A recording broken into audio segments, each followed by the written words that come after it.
Assalamualaikum warahmatullahi wabarakatuh. Saya Nurisina Rahmadina dari 11 BDP 2. Puji dan syukur tak henti kita panjatkan kepada Allah Subhanahu wa taala yang tiada henti memberikan nikmat, berkah dan hidayahnya kepada kita semua. Karena nikmat dan hidayahnya dari Allah berupa keimanan dan keislamanlah yang membuat kita tetap kokoh berjalan di atas jalan Allah.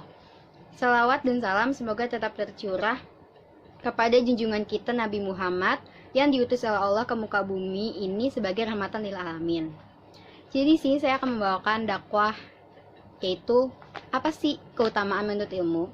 Jadi di dalam pandangan Islam itu, ilmu itu adalah sesuatu yang tergolong suci.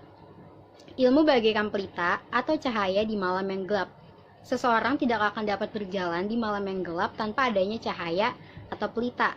Demikian pula halnya tidak dapat seseorang membedakan mana yang baik dan mana yang buruk, kecuali dengan menggunakan ilmu.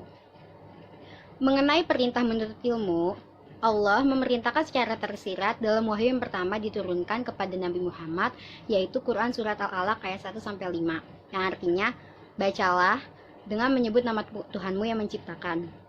Dia telah menciptakan manusia dari segumpalan darah. Bacalah dan Tuhanmu lah yang maha pemurah, yang mengajar manusia dengan perantara kalam, dia mengajar kepada manusia apa yang tidak diketahuinya.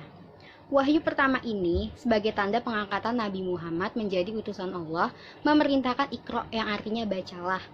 Meski tak secara langsung mengatakan belajarlah, namun perintah Allah dalam ayat ini untuk membaca adalah perintah tersirat untuk belajar. Karena membaca merupakan salah satu cara untuk kita belajar.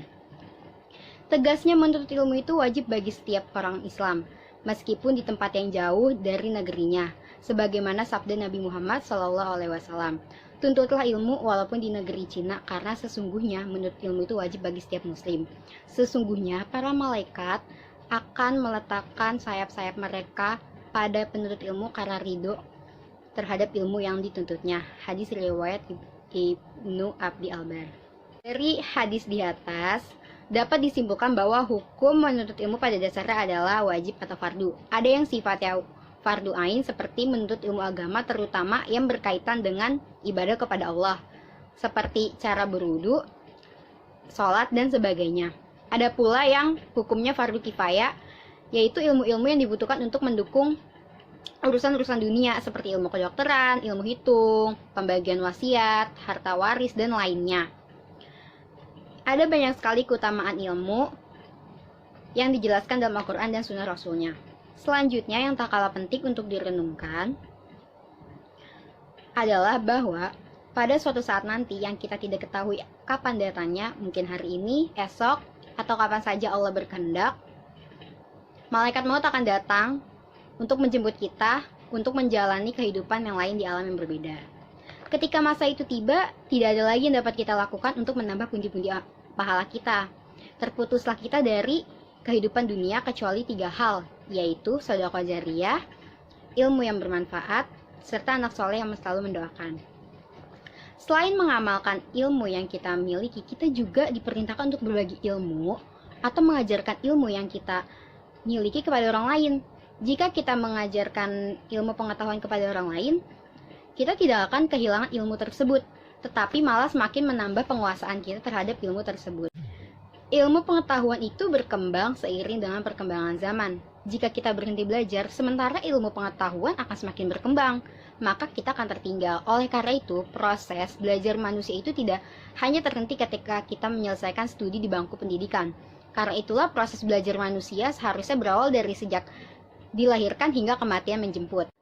Rasulullah SAW bersabda, "Utlubul ilma minal mahdi ilal lahdi." Tuntutlah ilmu sejak dari buaya sampai liang lahat. Berdasarkan hadis itu pula, kita seharusnya termotivasi agar tidak pernah lelah belajar. Kita niatkan perjuangan menuntut ilmu ini sebagai ibadah kepada Allah. Dengan niat, suatu hari kelak, kita akan bagi kepada orang lain. Agar ilmu kita tuh bermanfaatnya bukan hanya untuk kita doang, tetapi untuk makhluk Allah yang lainnya. Dengan niat ikhlas karena Allah, mudah-mudahan kita semua memperoleh keutamaan menuntut ilmu yang seperti yang dijanjikan oleh Allah dan para rasulnya. Demikianlah yang dapat saya sampaikan. Semoga bermanfaat bagi kita semua. Jika ada kekurangan itu datangnya dari diri saya, mohon dimaafkan dan dimohon ampun kepada Allah. Sekian, terima kasih. Wassalamualaikum warahmatullahi wabarakatuh.